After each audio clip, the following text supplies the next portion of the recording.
All right, guys, we're at the local sportsman's pond not far from my house here. They just stocked us with some trout not long ago. So we're going to see if we can reel any of these guys in using a crappie jig underspin. But a gentleman working up in the building up in there told me that a few people was fishing here yesterday and nobody caught anything. So they was using power bait. A lot of local guys like that power bait for trout, and I've just never been a fan.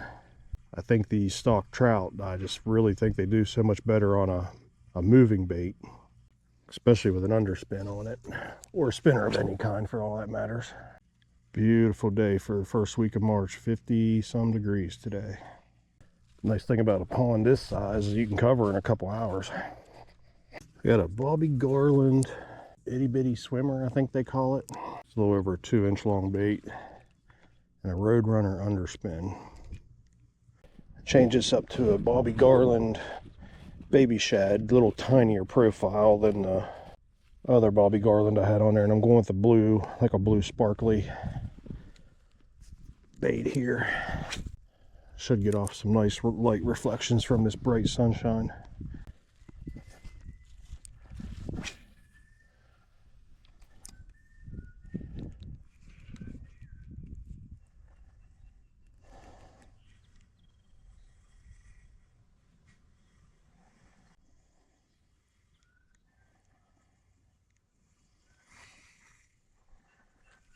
Got him.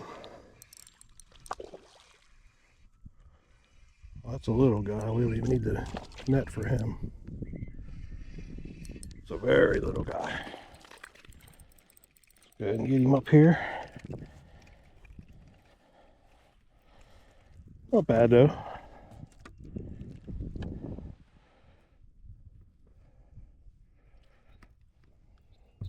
Settle down. Trout are so wound up. So, nice little guy. Not a bad fish to start with. On the Bobby Garland there. And the underspin. Yeah. Let's let him go.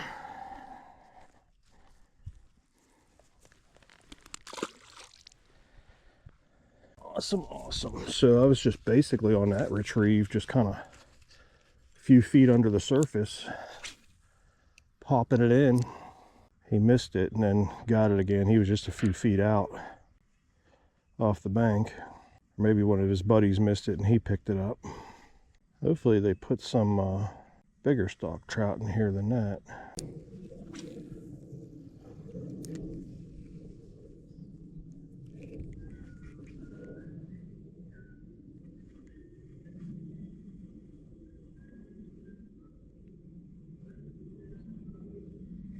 Got him. Oh, he feels good. Yeah. That's definitely a nicer one. I think we found him, guys.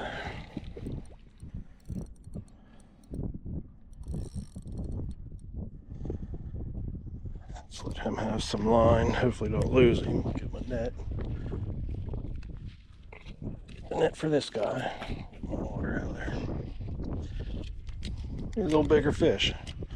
Oh, I lost him. Dang it. I knew I was going to. Didn't have my net ready. All right, let's get another one out there maybe.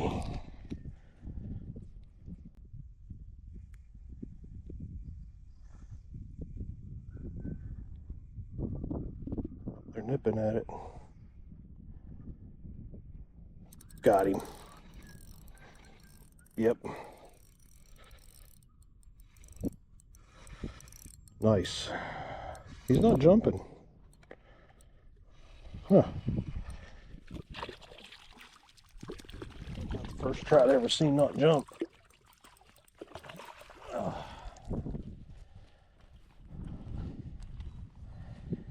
That's a beautiful rainbow there. He's got some size to him.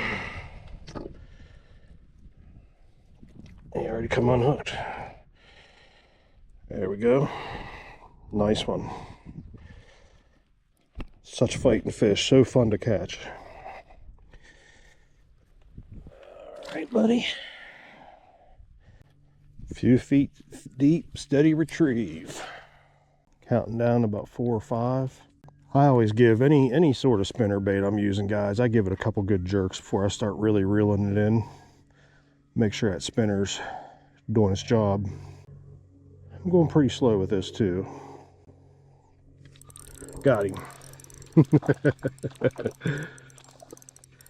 I think we found the honey hole. I left my damn net up there.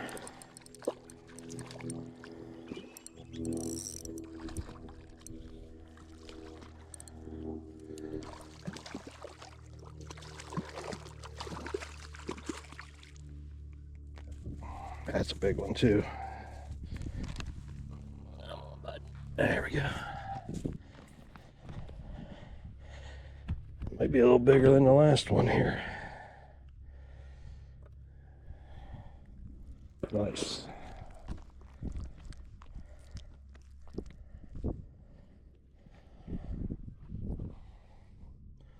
Get him back in the water.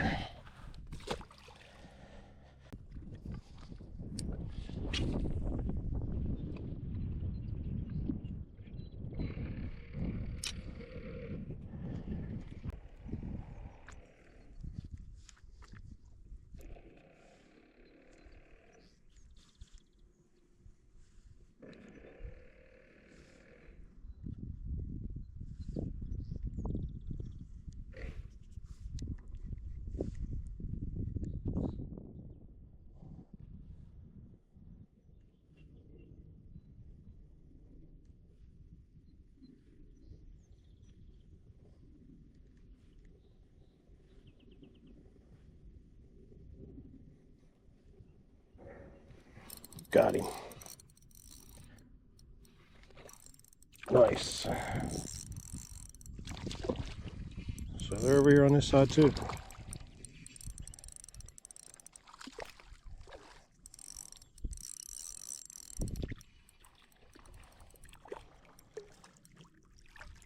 Let's get you in here, buddy. Come on. You're caught. There we go.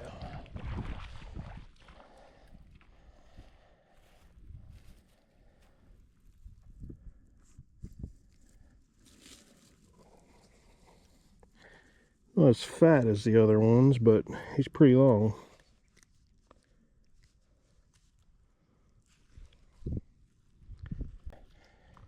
Beautiful.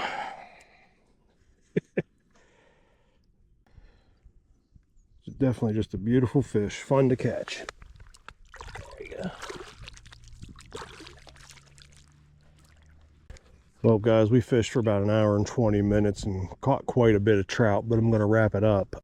The only thing, if you're looking for a pattern in a pond or lake like this, literally everything, like if you split this lake in half, from half down to the south there is basically where all the trout were that I caught. And the only thing relative to that is wind's pushing that way, which may be the reason why they're all stacked up down there. Other than that, water's clear, really crystal clear. This underspin is just really nice in the sunny day like this, really popping out a flash there. Just a Roadrunner underspin. Like I said, with the Bobby Garland bait on there. These hooks, I'm going to be honest with you about the Roadrunner underspins. I classify them as a garbage hook. They bend out easy. I use them a lot, the bigger size in the cricks for smallmouth, and although it works amazing, the hooks will bend out easy. The spinners sometimes don't spin very good, and the eyelets are usually covered in paint, and you got to clean that paint out or you're going to break your line off when you hook onto a nice fish. That's just my thoughts on the Roadrunners. Now, what I'll do when I get home, we've been fishing with the same hook all day. I'll take a fingernail file, like a little emery board. I'll sharpen that hook up some. They're sharp hooks though, but they do dull quicker than most hooks too. So that's my take on the Roadrunner underspins. And like I said, as far as gear wise go, we got the Bass Pro Graphite Series. This is a small rod. It's a fast action light rod. It's only 5 foot 6 inches long, but I really love this rod because I can cast pretty far with it for being a short rod. And accurate as heck with it, and it's just fun fighting fish. And when you pair it up with the braid, Berkeley X9 braid, I don't remember the pound test. I will link everything in the description though, but this is either 6 or 8 pound test braid, high vis. And as far as a leader goes, any fluorocarbon leader is going to work for you. I am using though the J Fluoro, Samurai J Fluoro fluorocarbon line, 7 pounds, but it's pretty much invisible under the water. Them trout don't care if it's 4 pound, 7 pound, 8 pound. But I had some of that left over from reeling up another rod, so I've just used it for a leader now, and it's really, really good stuff. But that's basically it. You know, get you about a 4 or 5 foot leader on there, however long you want to make it, and some braided line, nice little light action spinning setup. We've got the Daiwa Regal 1000 reel on here. Really nice smooth drag system. Really works good at getting these fish pulled in. And we've gotten some really nice fish on this rod and reel setup here. A lot of guys in the area where I fish, they swear on these Berkeley power bait dough balls and things like that, and they just really struggle to catch fish sometimes. And I'm not one. If I'm gonna throw something out there and sit and wait and have it sitting on a fork or some sort of prop in the ground to catch fish on, I'd rather just catfish and do that. I don't want to trout fish like that. These trout are active. These hatchery trouts are pretty active fish. They're gonna want to bite at something moving in the water. I personally think a lot better than they will dough ball just floating off the bottom or off a bobber. And like I said, I don't mind some of them techniques for trout fishing. I'll use a bobber a lot of times in the creeks when I trout fish, but I'll have a jig and like a gulp minnow on the bottom of it, or a trout magnet. Trout magnet lures are awesome, and so are crappie magnets when it comes to trout fishing. All right guys, I'm gonna work the rest of this here lake, but like I said, it's been pretty much the other half and downs where all my bites were and all the fish were. I don't expect really to get anything up here at this end, so we will catch you on the next lake. Make sure you like, subscribe, and share.